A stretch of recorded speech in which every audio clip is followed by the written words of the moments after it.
अभी हम भी क्षेत्र में घूम रहे थे तो लोग बताते थे, जो उस वक्त विधायक थे और बाद में गन्ना मंत्री भी रहे, उस वक्त जब धरने में आते थे तो किसानों के बीच में ये कहते थे कि किसानों का 14 दिन के अंदर पेमेंट होना चाहिए और 450 रुपए का भाव किसानों को मिलना चाहिए।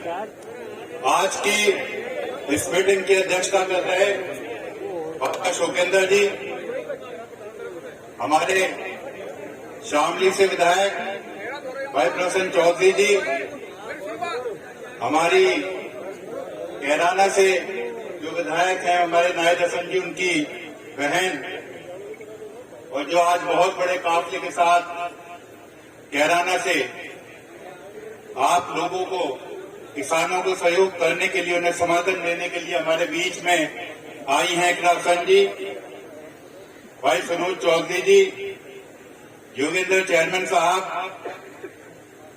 और देखिए नाम लूंगा तो मेरे लिए सभी सम्मानित हैं। हमारे विनय चौधरी साहब बैठे हैं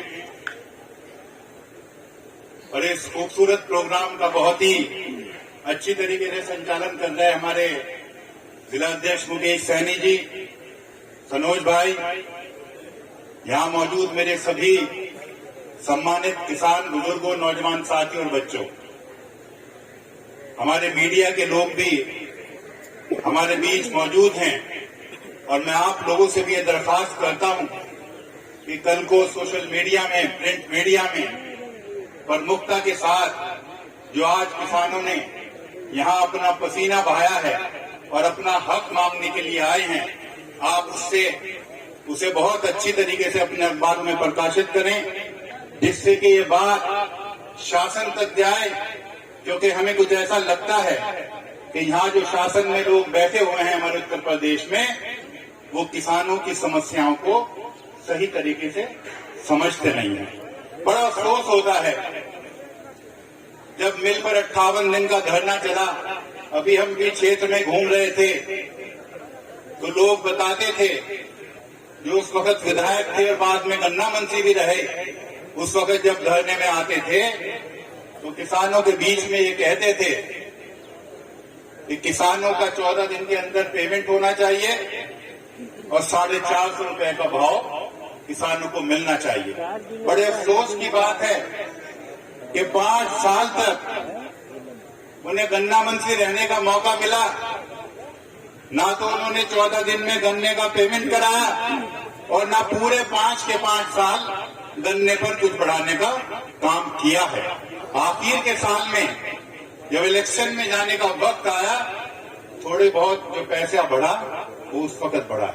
और जब चौधरी साहब की शासन में हिस्सेदारी रही, आपने देखा होगा, चाहे समाजवादी पार्टी के शासन में या किसी और शासन में रही हो, चौधरी साहब ने गन्ना किसानों को परेशान नहीं होने दिया और एक सीजन में 2-2 बार भी गन्ने के भाव बढ़े हैं, उन्होंने बढ़ाए थे।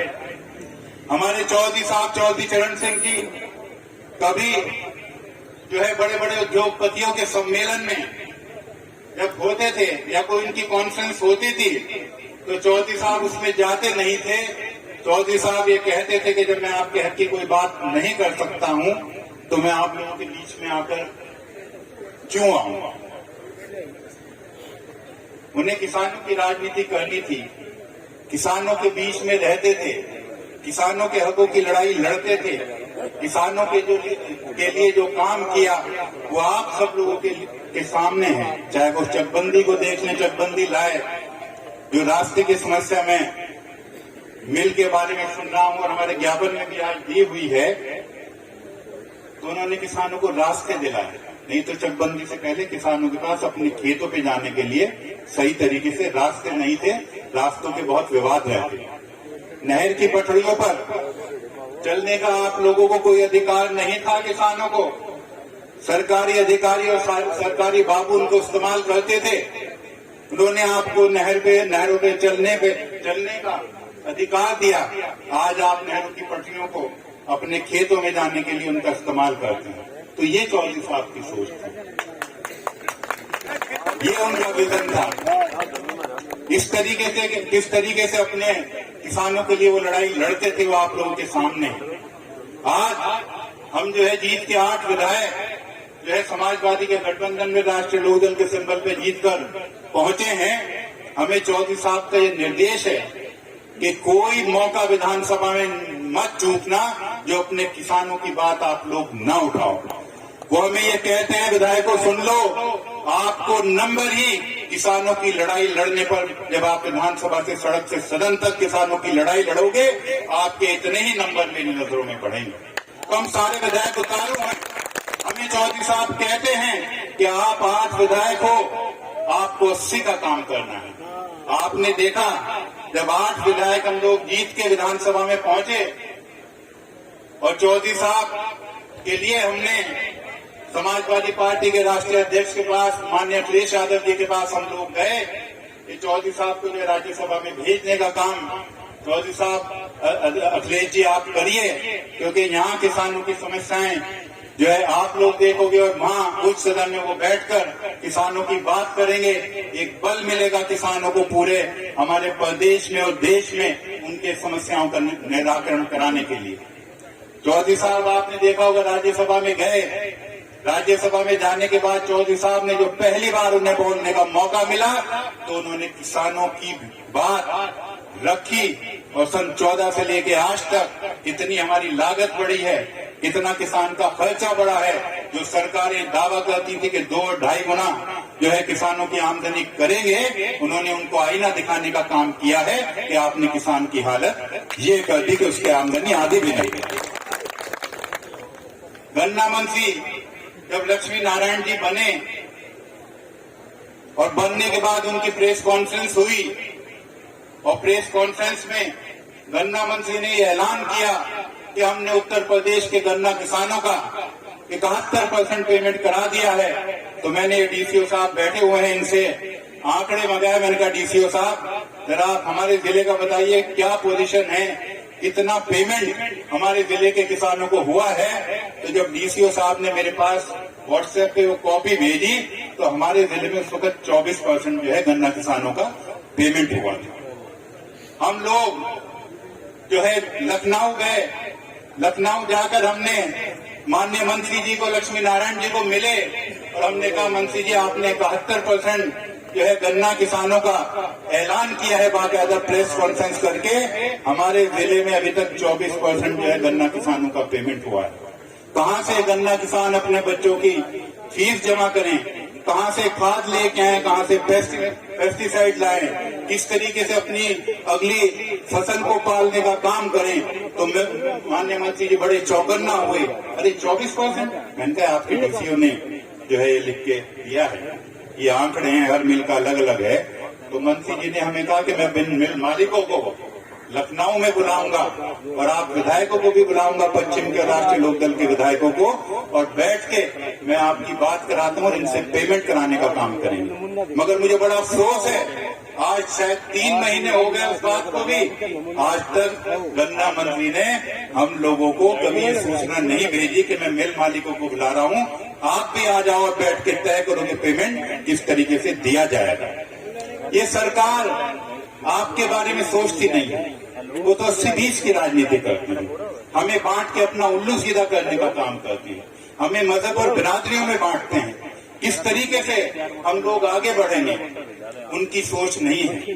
अभी जब बजट आया हमें ये लगा कि गन्ने के ऊपर शायद कोई पैकेज जो है भारतीय जनता पार्टी ऐलान करेगी, कोई इस तरह का पैकेज आएगा 4-5 हजार करोड़ रुपए का, जिससे कि सरकार जो है जिन गन्ना जो मिल पेमेंट नहीं कर पा रही है गन्ना किसानों का, उस पैकेज से सरकार हमारा किसानों का पेमेंट कराएगी और फिर मिल से जो है वो बाद में लेन देन करती रहेगी। हमें पूरी उम्मीद थी, मगर जब बजट आया और बजट में हमने देखा कि सिर्फ 1000 करोड़ रुपया जो है बजट में गन्ना किसानों के लिए रखा गया है, किसानों के लिए नहीं, मिलों के लिए, मिलों के लिए रखा गया है, उनके मेंटेनेंस के लिए।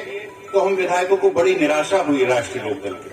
हम लोग लखनऊ में सब एक जगह इकट्ठा हुए, वहां बैठे कि भाई तो 1000 करोड़ रुपए सिर्फ जो है सरकार ने रखे है, कोई पैकेज जिस तरह का भाजपा के लोग कहते थे इन्होंने देने का काम नहीं किया। हमने चौधरी साहब से भी बात करी दिल्ली, चौधरी साहब ने कहा कि आप कल ही को सदन में हंगामा करिए और काम रोकने का आप वहाँ पे काम रोको और नियम 56 में इसकी सुनाई कराओ। हम लोग सारे वेल में खड़े हो गए, राष्ट्रीय लोकदल के विधायक, समाजवादी के विधायक भी हमारे साथ आए, मगर भाजपा के शासन ने, भाजपा के मुख्यमंत्री ने कोई हमारी बात सुनने का काम नहीं किया। आज तक कोई आश्वासन भी नहीं है। हम ये चाहते हैं, पूरी कोशिश करेंगे कि आप लोगों के लिए कोई ऐसा कोष बने जिससे कि इससे इतना पैसा उस कोष में हो कि हमारे गन्ना किसान का पेमेंट 14 दिन के अंदर अंदर हो जाए। अब भी हम पूरी कोशिश विधानसभा में बैठकर ये करेंगे। बड़ा अफसोस होता है, अब आपकी जो मिल है, इनके जो मालिक हैं, दो विधायक हैं विधानसभा में, उनके बेटे भी विधायक हैं, बाप भी विधायक हैं। उनको तो चाहिए, वो तो वहां विधानसभा में बैठकर देखते हैं, उन्हें पता है कि किस तरह के हालात किसान किस दौर से गुजर रहा है। आज किसान का 10,000 रुपए का बिल हो जाए तो उसका कनेक्शन काट दिया जाता है, नलकूप का कनेक्शन नए मिल नहीं रहे हैं। घर का जो है 5,000 का बिल होगा, आगे जो है सरकारी आदमी जेई और एक्शन तक आ जाएंगे, आपका कनेक्शन काट देंगे। अगर हम कनेक्शन मांगते हैं तो 40 मीटर से ऊपर अगर कोई घर का कनेक्शन हो तो वो ये कहते हैं कि 40 मीटर से ऊपर हमें आदेश नहीं है, आप एस्टीमेट बनवा लो। एस्टीमेट बना दो भाई, कितने का बनेगा?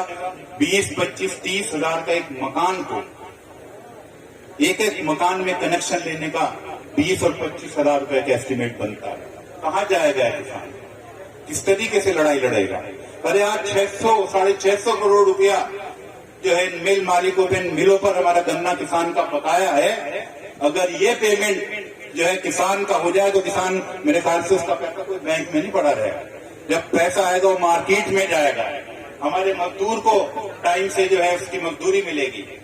दुकानदार को, जो परचून के दुकानदार हैं जिनके उधार आज किसानों के ऊपर चढ़े हुए हैं, उनकी जेब में पैसा जाएगा। लाला जी की जेब में पैसा जाएगा, सीमेंट और सरिया आएगा, किसान अपना मकान बनाने का काम करेगा। 650 करोड़ रुपए जब हमारे जिले के किसानों को मिलेगा तो आप सोचो जब वो रोटेशन में आएगा तो कितनी तरक्की जो है, पूरे कितना मौका जो है पूरे जिले के हर वर्ग को, हर लोगों को जो है उससे जो है अपनी तरक्की का और अपने काम को और कारोबार को आगे बढ़ाने का मौका मिलेगा। मुझे बड़ा अफसोस है कि ऐसी सरकार है। और हम लोग भी जब इलेक्शन आते हैं, खैर मैं तो दाद दूंगा अपने जिले के लोगों को कि आपने तीनों सीटें गठबंधन को जिताने का काम यहाँ से किया है और आपने एक आईना दिखाया है शासन को। आज भी लखनऊ में जब बात होती है तो हम 4 या 5 जिलों में आते हैं जहाँ भाजपा का सफाया हुआ है और वहाँ लोग बाग ये कहते हैं कि नहीं, देखो समझदार ये है शामली के लोग जिन्होंने गठबंधन के प्रत्याशियों को वहां से जिताया है और सरकार की नीतियों के खिलाफ वोट किया है।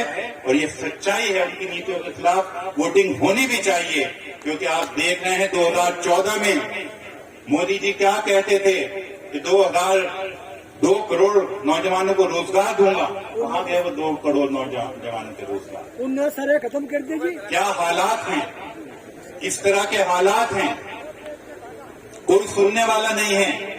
उस वक्त 60 रुपए लीटर डीजल होता था तो मोदी जी कहते थे डीजल 30 रुपए होना चाहिए कि नहीं होना चाहिए। गैस का सिलेंडर जब 350-400 रुपए का था तो मोदी जी कहते थे कितना महंगा सिलेंडर है, हमारी माताओं को, बहनों को जो है चूल्हे जलाने पड़ते हैं। जब हमारी सरकार आएगी हम जो है इसको सस्ता करेंगे। आज गैस के सिलेंडर का दाम 1100 रुपए है। मैं समझता हूँ जिन घरों में सिलेंडर आ गए थे, सिलेंडर जलने लगे थे, वो आज वापस जो है बेचारे उस चूल्हों पे जो है वापस जा रहे हैं। गरीब लोग क्या करें? इस तरह के हालात हैं। मेरी तो आप सभी लोगों से दरखास्त है, देखो ये जो धरने हो रहे हैं, ये कोई आप ये मत समझिए कि हम विधायक जो है आप लोगों के बीच में आके बैठ गए। ये भी हमारे चौधरी साहब का निर्देश है। जयंत चौधरी जी ने ये कहा है कि हर मिल पे धरना दो और बिठाकर वहां पे सब मिल के अधिकारियों को, डीसीओ को, सबको बिठाओ, उनके पेमेंट तय कराओ, क्योंकि इस सरकार की, शासन की कोई मंशा नहीं है कि किसान का पेमेंट हो जाए। हमें अपने हक की लड़ाई खुद लड़नी पड़ेगी। आप सब लोग यहाँ बैठे हैं, देखो हम लोगों ने शामली पे जो है धरना दिया, वहां भी पेमेंट हुआ है। 15 करोड़ का एक बार हुआ, 7 करोड़ का उसके बाद हो गया। हमने इन्हें भी कह दिया था, जो हमारे वीपी हैं जीएम है कि आप जो है गन्ने के पेमेंट का इंतजाम कर लो। 2-2, 4-4, 8-8 दिन के पेमेंट से काम चलने वाला नहीं है। 1-2 दिन का पेमेंट आता है महीने में, एक पर्ची का पेमेंट आ गया, किसान वही उधार सुधार में दे के बैठ जाता है। किस तरीके से वो अपनी फसल को पालेगा, किस तरीके से अपने बच्चों को पालेगा, बड़े सोचने का विषय है।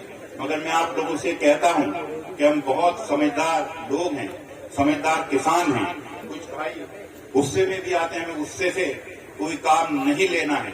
हमेशा के जो गुस्से में हमारा दिमाग काम करना छोड़ देता है।